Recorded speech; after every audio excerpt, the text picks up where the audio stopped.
Bien, bueno, hoy vamos a iniciar un tema nuevo, que son los efectos dinámicos sobre las alimentaciones. Y bueno, pues estos efectos dinámicos se refieren específicamente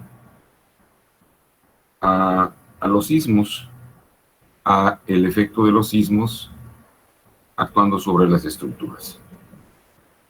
Bueno, y evidentemente al moverse a las estructuras, al haber un movimiento a las estructuras, pues hay una, vamos a decirlo así, si está la estructura, a ver si de lejos se ve, está una estructura, un edificio en un suelo, se mueve debido al efecto de un sismo, entonces hay una tendencia a la concentración de esfuerzos en el borde.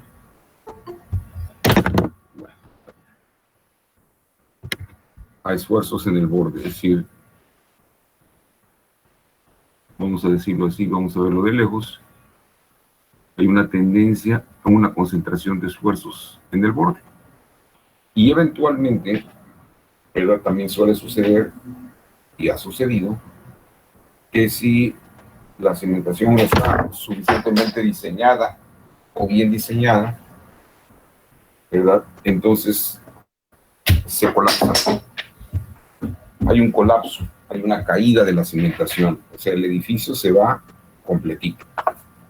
Se va. Ahora sí que se va completo. Bueno, ya vimos en este ejemplo qué es lo que sucede. Bueno, vamos a empezar el tema. Bien, entonces vamos a ver, son los efectos dinámicos. Dice, los sismos son movimientos. ¿Qué es lo que causan los efectos dinámicos? Son los sismos. Entonces, los sismos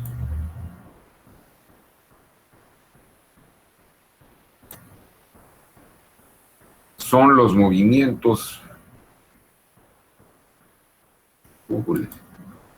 Esto está un poco inestable. Los sismos, no puede ser. Ahora no quieren trabajar esta cosa.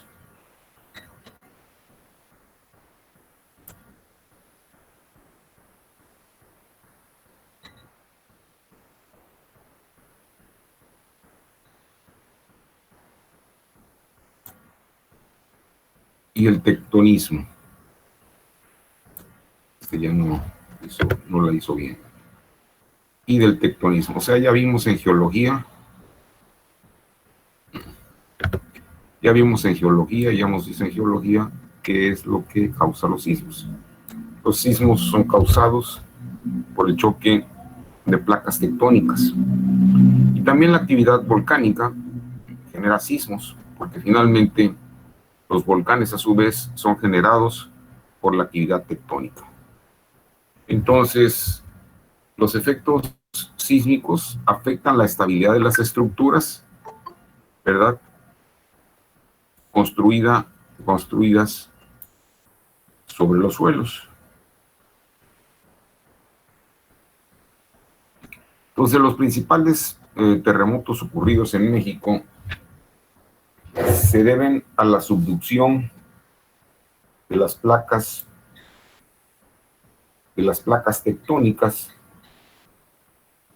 de Cocos y de Rivera con la placa norteamericana, a la altura de las costas de Oaxaca, Guerrero y Chiapas principalmente.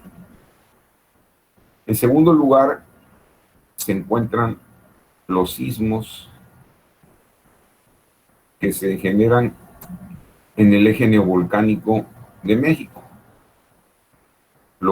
localizado entre las fallas secundarias de Sacamboxo y Clarión. Una tercera falla geológica importante es la transísmica, que atraviesa el istmo de Tehuantepec y se cruza con las de Sacamboxo y Clarión en el Golfo de México, como ya lo hemos visto o como lo vimos en geología. Entonces, estos sismos se generan en el eje neovolcánico, se conocen como sismos intraplaca. Entonces, ocurren dentro o muy adentro de lo que es el territorio mexicano. Y los otros sismos que ocurren en, en el choque de las placas de Cocos Rivera con la placa norteamericana ocurren en la costa. Entonces hay dos tipos de sismos o dos fuentes que generan sismos en la República Mexicana. De acuerdo con la actividad sísmica registrada en nuestro país, ¿verdad? Esta se ha dividido en 4 zonas de importancia sísmica, que son la A, la B, la C y la D, siendo la zona A donde no existe prácticamente actividad sísmica. Eso no es exactamente cierto. O sea, sí existe una actividad sísmica, pero es tan baja que no es capaz de ser detectada, número 1. Y número 2, ¿verdad? También es ¿cómo se llama? Esos lugares no se encuentran instrumentados, no hay sismógrafos, pues. Entonces, evidentemente, pues si no sientes que se mueve la Tierra y no mides absolutamente ninguna onda sísmica porque no tienes instrumentado el sitio, entonces dices que no hay sismos, pero eso no es cierto. Bueno, entonces, ¿dónde es la zona sísmica más importante? Es la zona D, y es en las costas de Guerrero, Oaxaca y Chiapas. Bueno, déjenme ver, a ver, espero que no me falle la memoria, pero creo que no, si Dios quiere no me va a fallar. Entonces, primero déjenme, aquí está bien, no importa, regresaremos.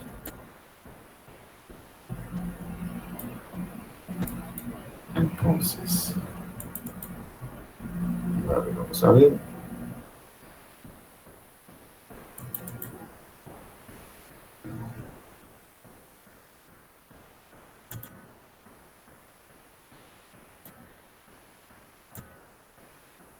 Bueno, entonces aquí, antes de que se me vaya el aeroplano,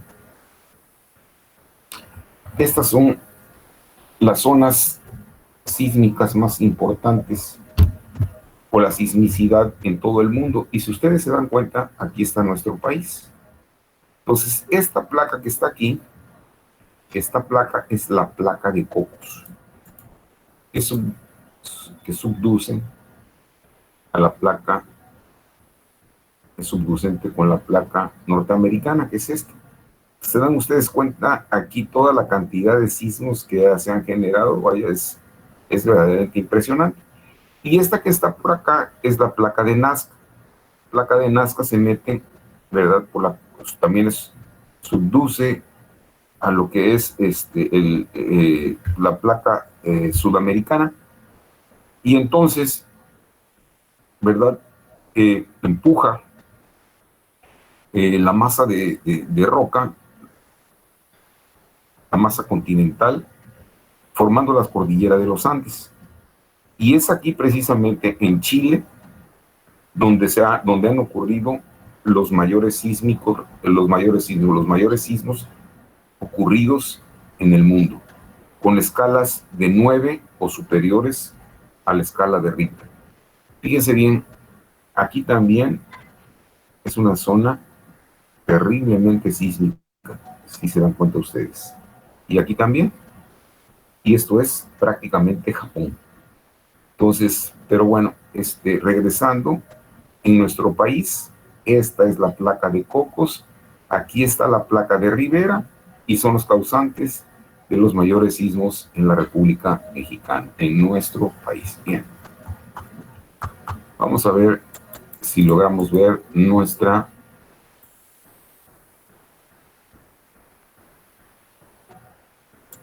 Vamos a ver si logramos ver, si podemos ver algo. A ver, algo que nos interese realmente, que nos sea de utilidad para lo que queremos. Aquí está la placa de Cocos, nuevamente, que subduce a esta es la placa de Rivera. Y aquí están, miren ustedes, los sismos, la placa de Cocos, y los sismos que han ocurrido, todos estos sismos que han ocurrido, que no son todos, ¿verdad? Y que sí han afectado a la zona conurbada Veracruz, o sea que sí se han sentido en la zona conurbada Veracruz. Aquí tenemos la falla de Sacamboxo, que justamente pasa por la zona conurbada Veracruz, ¿verdad? ¿Y dónde sale esta falla? Sale a la altura de Mocambo, por Mocambo sale esta falla. Esta es la falla de Clarión, y esta es la falla transísmica. Entonces se juntan o se cruzan aquí en lo que es prácticamente el Golfo de México, arriba de lo que es la ciudad de Coatzacoalcos. Pues esta es la sismicidad que ha afectado de manera más importante, ¿verdad?, a la zona conurbada Veracruz. Estos, ¿verdad?, son los sismos, la intensidad de los sismos, ¿verdad? Entonces se encuentran entre 3 y 4 grados de la escala de Mercalli, modificada de Mercalli, lo cual hace que sea una zona, o sea, que estemos nosotros en una zona de sismicidad de media a baja. Bueno, entonces déjenme ver si tengo algo más que ver. Aquí nuevamente tenemos los volcanes más importantes de México, ¿verdad? Estos son los volcanes más importantes de México, y son producidos o son generados por el empuje de la placa de Cocos sobre el magma, ¿verdad?, de la astenosfera, y estas son lo que puede considerarse como las válvulas de escape de esa enorme presión que se genera en el manto subyacente a la placa norteamericana.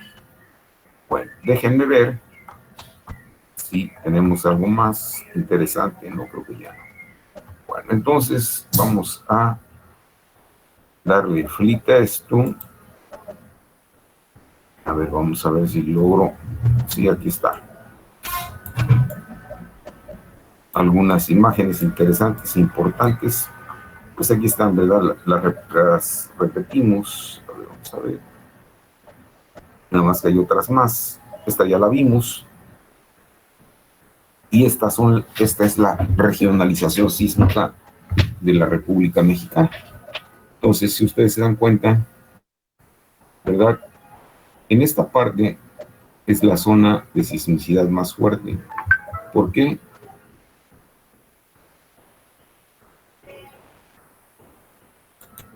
¿Por qué? Porque es aquí donde la placa norteamericana, porque es aquí donde la placa de Cocos se mete por debajo de la placa norteamericana, y evidente es la zona más cercana de contacto, de impacto.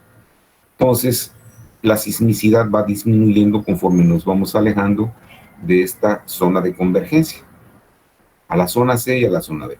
Si ustedes se dan cuenta, entonces, la zona conurbada Veracruz, o sea, donde estamos nosotros, se encuentra en la tercera zona de importancia sísmica de la República Mexicana. Entonces, dependiendo del tipo del suelo, que si es firme, medio o blando, siendo blando los depósitos aluviales, siendo medio los depósitos de las arenas, ¿verdad? Las arenas de aquí de Veracruz, de los médanos y de las playas, y los depósitos silves son aquellos que se encuentran en la parte donde se encuentran los depósitos aluviales del terciario, ¿verdad? Esa es la zona firme, ¿verdad? De Veracruz. Entonces, ¿verdad? ¿De qué depende la aceleración del terreno? Depende de qué tan blando o qué tan firme, ¿verdad?, sea el terreno. Donde la aceleración es mayor, en los sitios donde el terreno es más blando. Entonces, vamos a ver. Aquí tenemos la zonificación geotécnica. Aquí tenemos la zonificación geotécnica, geológico-geotécnica. Entonces nos están diciendo que los depósitos de suelo blando, o sea, los depósitos donde la aceleración del terreno es de 0.4, son todos estos, donde están los depósitos aluviales y los depósitos lacustres, que son suelos blandos y compresibles, ¿verdad? Donde la aceleración disminuye a 0.32 es en esta zona donde están los depósitos eólicos, ¿verdad? Y los depósitos de playa que están aquí discretamente puestos en amarillo, ¿verdad? Y finalmente, donde la aceleración es menor, que es en esta zona, donde los depósitos, donde existen estos depósitos de suelos, aluviales del terciario. Entonces, para que no nos quedemos con las ganas, ¿verdad? Porque al final de cuentas nos podemos quedar con las ganas. Aquí creo que me gusta más esta zonificación, está más padre esta, ¿verdad? Es lo que les acabo de decir. Mira, aquí está la zona. Me gusta mucho porque pues aquí se ve la mancha urbana, ¿verdad? Sobre las zonas. Entonces, mayoritariamente, ¿verdad? La población se asienta en los depósitos, digamos, intermedios, ¿no? ¿Verdad? En donde se encuentran los médanos y los depósitos de playa. Aunque hay una franca tendencia a crecer en estas zonas. Bueno, entonces, vamos a ver si podemos ver. Estos son los depósitos donde la aceleración es de 0.32, son depósitos de médano, ¿verdad? Estos tipos de suelos en las playas, en la zona de playas, ahí también, ¿verdad? Aquí también son, este es el antepuerto de la ciudad de Veracruz. Aquí están los detalles. Aquí están los depósitos aluviales, que son precisamente los que se encuentran próximos al río Jamapa. Entonces, aquí está esto, que es en el rancho Calasanz, y dos estudios que agarré como ejemplo, y el rancho Calasanz, donde se encuentra la Universidad Cristóbal Colón. Entonces, ustedes ven aquí estos suelos, son suelos blandos, son suelos arcillosos. Entonces, ¿se encuentran dónde? En la zona de depósitos aluviales. Aquí está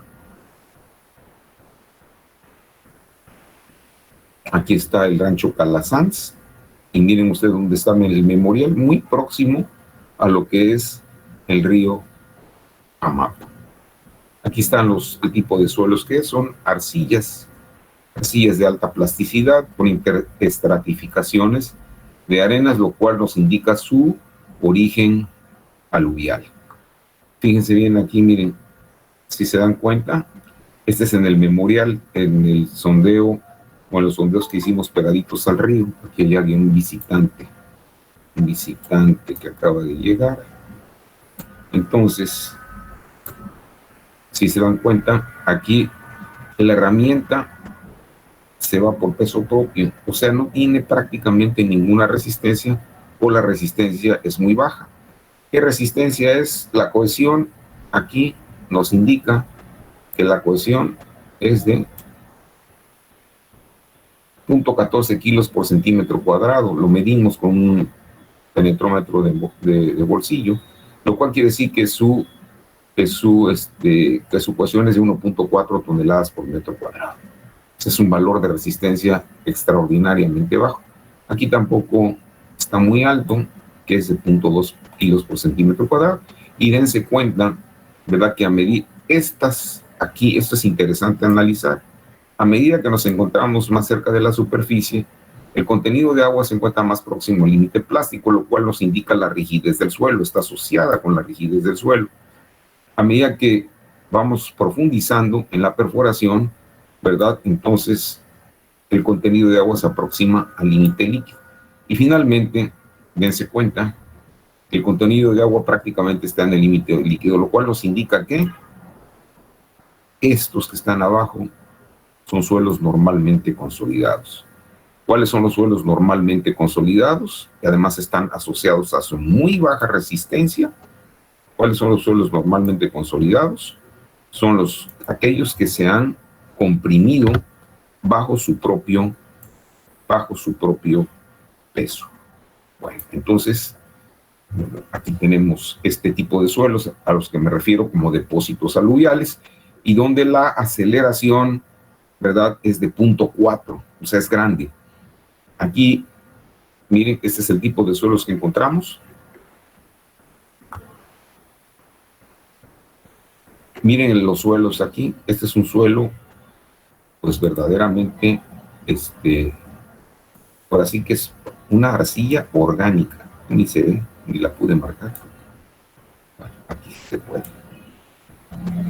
Es una arcilla orgánica, es totalmente negra. O sea, el color negro nos indica, ¿verdad?, un suelo altamente orgánico. ¿Y dónde es? Bueno, pues aquí, justamente en la zona de depósitos lacustres, del sistema lagunar Mandinga.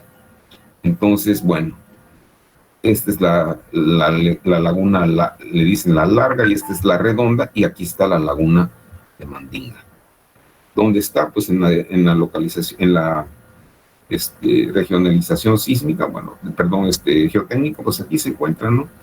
Entonces, bueno, pues estos son los tipos de suelos que se encuentran acá presentes.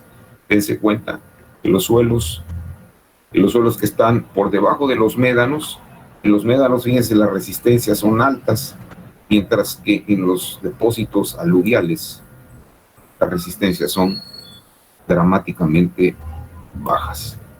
Una vez que pasamos los suelos o los depósitos lacustres y aluviales, entonces llegamos a los suelos marinos, y entonces los suelos marinos son ya verdaderamente mucho más competentes. Ya no son arcillas, sino son arenas limosas o limos de baja plasticidad bastante compactos. Aquí la prueba de resistencia a la penetración estándar nos indica que son valores mayores a 50 golpes. Bueno, entonces, y la zona de depósitos de coral, ¿dónde se encuentra? Pues en este terreno, las torres JB famosas. Estas torres JB, ¿verdad?, están justamente sobre depósitos de coral. Aquí hay un depósito de coral importante, y este depósito de coral se llama el Bajo del Ingeniero. Ahí es donde están apoyadas estas torres JB. Y esta es su estratigrafía, si se dan cuenta, ¿verdad? De aquí hasta acá hay coral. Son prácticamente 20 metros de coral los que tenemos, de diversa resistencia. Estos son los edificios y donde se supone que debían de haber sido desplantados. Y finalmente la zona de depósitos del terciario, para que vean dónde las aceleraciones son menores, pues es pura roca. Y son depósitos, son conglomerados, se dan ustedes cuenta, son conglomerados cementados, son rocas sedimentarias las que tenemos aquí, son depósitos consolidados, muy fuertes. ¿Verdad? ¿Y dónde se encuentra localizado esta fotografía? Pues aquí, donde fuimos a hacer una visita técnica hace algún tiempo. Bueno, entonces, aquí en esta tabla, en cada una de estas zonas, ¿verdad?, nosotros tenemos las propiedades índice del suelo, ya lo tenemos estudiado, de dónde a dónde varían, sus pesos volumétricos, sus contenidos de agua, ¿verdad? Sus límites de consistencia, la densidad de sus sólidos y sus relaciones de vacíos. Bueno, aquí están. Y aquí en esta otra tabla presentamos las propiedades mecánicas de los suelos, ¿verdad? De dónde a dónde van su resistencia, de 6 a 32 kilonewtons por metro cuadrado, que viene siendo de 0.6 a 3.2 kilogramos por centímetro cuadrado. Los ángulos de fricción interna de estos suelos, cada una de estas zonas ya las tenemos estudiadas, sus coeficientes de permeabilidad también y sus coeficientes de compresibilidad, que son estos que están a su índice B, que son estos, ¿verdad? Entonces, bueno, pues, ¿dónde son realmente muy compactos los suelos? Pues aquí, miren, en la zona de depósitos F, donde pues, hay pura roca. Entonces es mucho, muy resistente. Bueno, entonces, les di una cerrar la pestaña actual, guardar los cambios, no. Entonces les dimos una paseada, ¿verdad? Por donde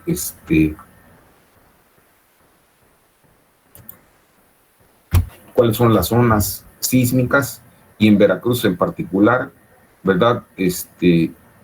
Aunque pertenece a la misma zona sísmica, que es la zona B, la zona B es la tercera en importancia, porque va al revés, esta es la más importante y le sigue la C, la B y la A, donde se considera que es prácticamente asísmica. Bien, entonces, Veracruz y su zona conurbada se encuentran en la zona B, considerada como de baja actividad sísmica. El Manual de Diseño de Obras Civiles de la Comisión Federal de Electricidad, que es un documento importante en diseño por sismo, ¿verdad? Asigna coeficientes de diseño sísmico, o sea, valores de la aceleración de las estructuras de acuerdo con su rigidez y con la aceleración del terreno. O sea, dependiendo, ¿verdad?, del tipo de terreno que sea, será la aceleración que se presente. Y esta varía entre 0.2 y 0.4, de acuerdo con las características del suelo donde se encuentre el sitio del proyecto. Ahora bien, no sé si habrán llevado la materia de diseño estructural, diseño de estructuras de concreto o de acero.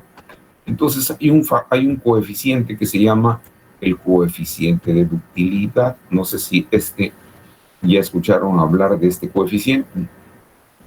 ¿Han escuchado hablar de ese coeficiente, sí o no?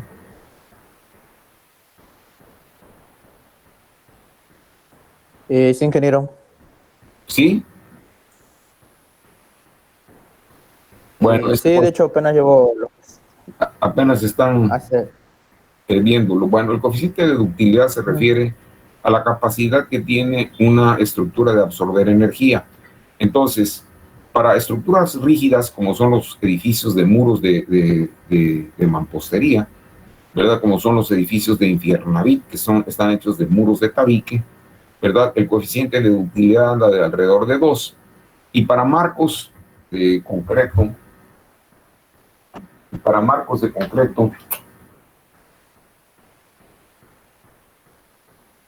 el manual que te estoy pasando. No sé, mija, búscalo ahí, yo no lo he agarrado. Yo no lo he tomado, mija. A ver, pregúntale. Permítame un segundo.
Bueno, perdonen, es que es mi hija que se lo había perdido un libro que me está ayudando ella a hacer unos apuntes. Bueno, entonces,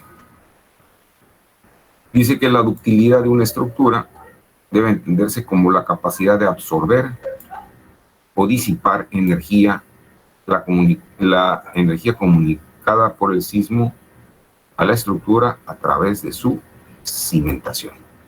Entonces, los valores característicos se encuentran del coeficiente de ductilidad Q entre 1 y 4. Entonces, 1, cuando tenemos una estructura solamente soportada por una columna, y 4, cuando probablemente es un valor máximo y se tiene que cumplir muchas cosas, cuando es una estructura de acero que es capaz de deformarse y de absorber bastante energía. Bueno, pues cuando tenemos un sismo, el que se mueve, ¿verdad? El que se mueve o lo que se mueve es la tierra, es el terreno, ¿verdad? Entonces, obviamente, al moverse el terreno, la estructura que se encuentra sobre este empieza a vibrar, ¿verdad? Empieza a vibrar. Déjenme ver que tengo aquí para demostrárselos. Bueno, tengo varias cosas, pero bueno, aquí está. Vamos a verlo ahorita. Entonces, si hagan ustedes de cuenta que este es el edificio, entonces, si se mueve el terreno, ¿qué es lo que hace la estructura? Esto es lo que hace, vibra.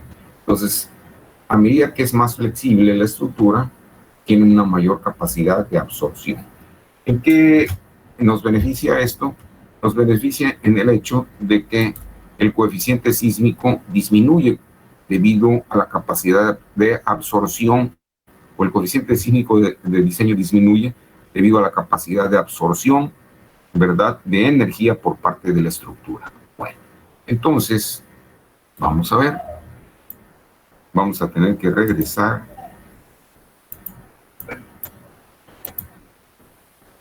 Aquí tenemos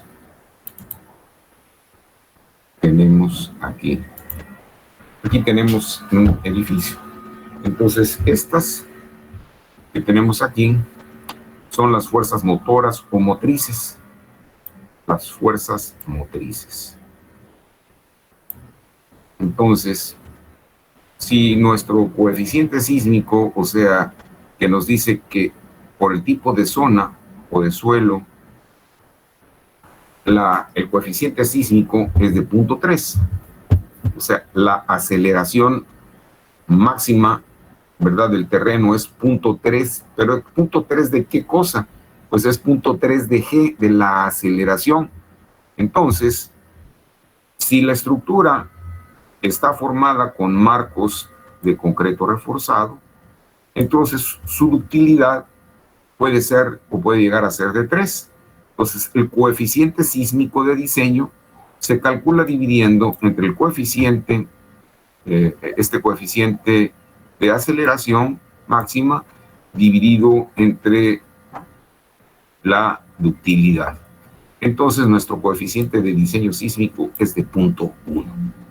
Entonces, ¿de qué depende este coeficiente? Depende de la zona donde nos encontremos, ¿verdad? ¿En qué zona nos encontramos? ¿Y de qué otra cosa más? De la ductilidad de la estructura, o sea, qué tan flexible sea. Bien. Entonces, nosotros tenemos en un momento dado, esta es una simplificación, luego vamos a hacer alguna otra modificación, pero si tenemos una estructura como esta, como el cuadrito que les enseñé, entonces la estructura va a estar sometida, o sea, tiene su peso propio y va a estar sometida a una fuerza sísmica. ¿Cómo calculo la fuerza sísmica? La fuerza sísmica es igual al coeficiente sísmico, o sea, a la aceleración por la masa de la estructura. Entonces, de esta forma calculo la fuerza sísmica. Si el coeficiente sísmico vale 0.1, entonces la fuerza sísmica vale 0.1 de W, lo cual quiere decir que es el 10% del peso la fuerza que actuaría horizontalmente debido al movimiento del terreno. Entonces, ¿qué es lo que sucede aquí en este terreno? Bueno, pues sucede que hay un momento de volteo, que es o sea, una tendencia, ¿verdad?, a voltearse de esa estructura, como lo vimos en el objeto que les enseñé a ustedes. Y también existe una fuerza, es esta misma fuerza, que es el cortante basal, que es exactamente igual a la fuerza sísmica, que trataría de desplazar la estructura en esta dirección. Esas son las fuerzas dinámicas, fuerzas motoras, que actúan sobre las estructuras. Bueno, entonces, ¿cómo calculo el momento de volteo?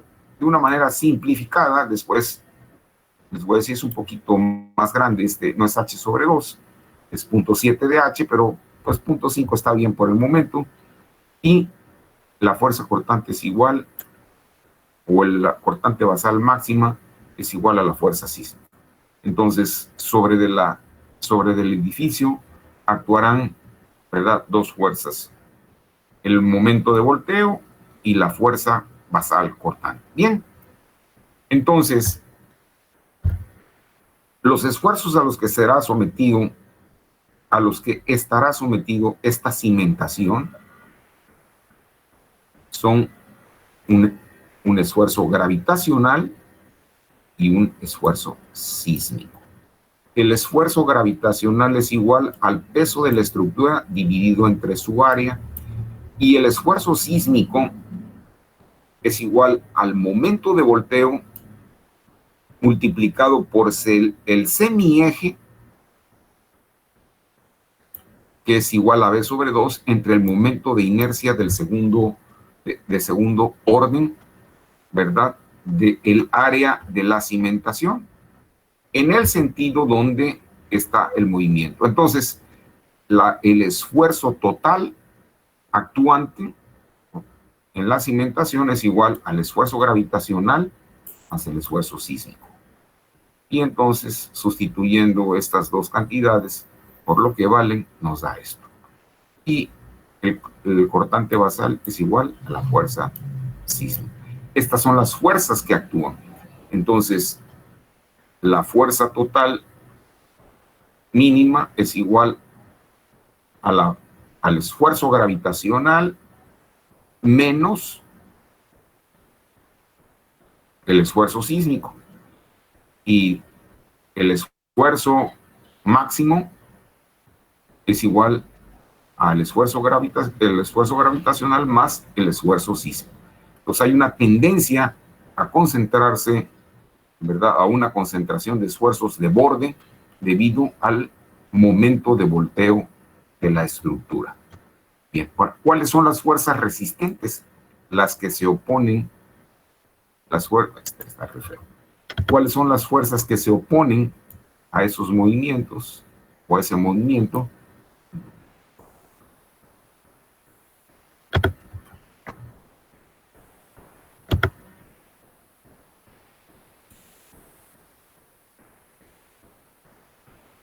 Bueno, entonces es el peso propio de la estructura. Entonces, ¿qué es lo que evita que ante una fuerza que va de izquierdas a derecha evite que esto se caiga? Pues es el momento resistente. El momento resistente es igual al peso de la estructura multiplicado por la semidistancia, o sea, la distancia del centro de gravedad de la estructura hacia el borde de mayor concentración de esfuerzos. ¿Y a qué es igual a C? Es igual a B, o sea, el ancho de la cimentación dividido entre el otro. Bien, entonces, o en su caso, en el caso contrario, de que fuera el lado mayor, pues sería L sobre 2. Depende de dónde hagamos el análisis, si lo hacemos en este sentido o en este sentido. Evidentemente, ¿cuál es el sentido más crítico? Pues es el lado corto. Por lo tanto, hacemos nosotros el análisis en el lado corto. Bien, entonces,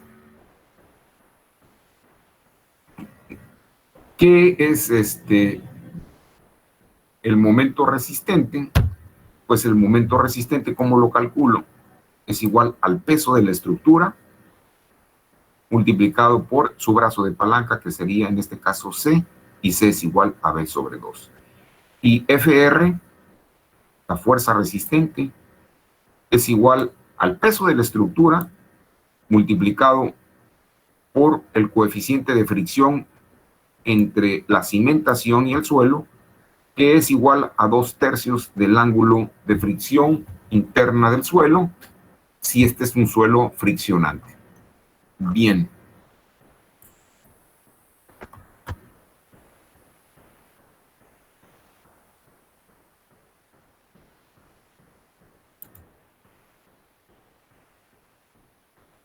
Entonces, bueno, ¿qué se debe cumplir?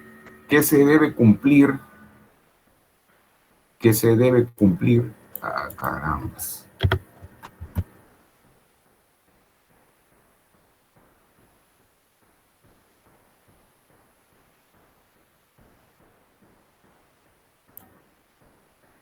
Para garantizar la estabilidad de la estructura, primero, que el factor de volteo, que es igual al momento resistente entre el momento de volteo, sea mayor o igual a 3. ¿Qué otra condición debe cumplir? Que la fuerza de deslizamiento, que es el cortante basal o la fuerza sísmica, ya es la tristeza, carambolas.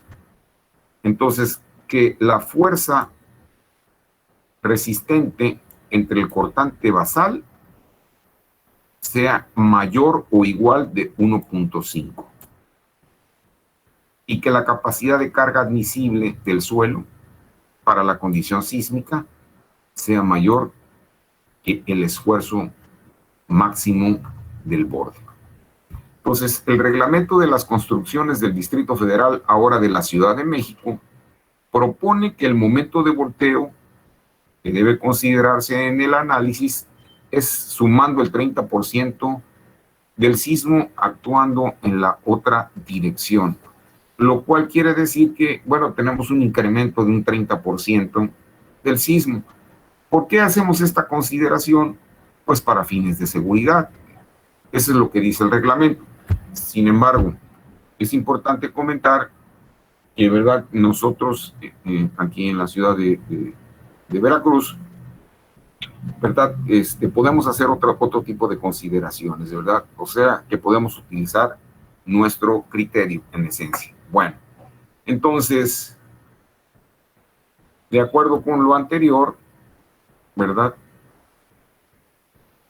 MX es el momento de volteo con relación al eje X, MY es el momento de volteo con relación al eje Y, CX, o sea, la distancia del centro al borde de la cimentación en el lado largo es igual a B sobre 2 y CY, o sea, esta distancia, CY, es igual a la longitud dividida entre 2.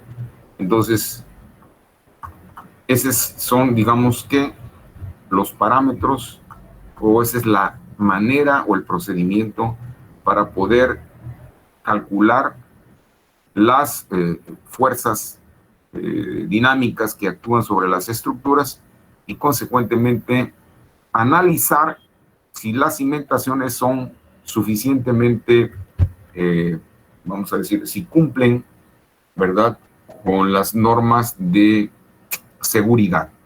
En otras palabras, ¿verdad?, que los esfuerzos que la capacidad de carga tenga o que los esfuerzos no sean mayores a la capacidad de carga admisible del suelo, y que otra cosa más, que la estructura, ¿verdad?, la estructura no corra riesgo de volcarse, o sea, de voltearse, o bien de deslizarse. Eso es lo que nosotros tenemos que revisar. Entonces, esas son, así rápidamente, ¿verdad?, los efectos dinámicos sobre las cimentaciones. Entonces, preguntas para ustedes. ¿Le entendieron o no le entendieron?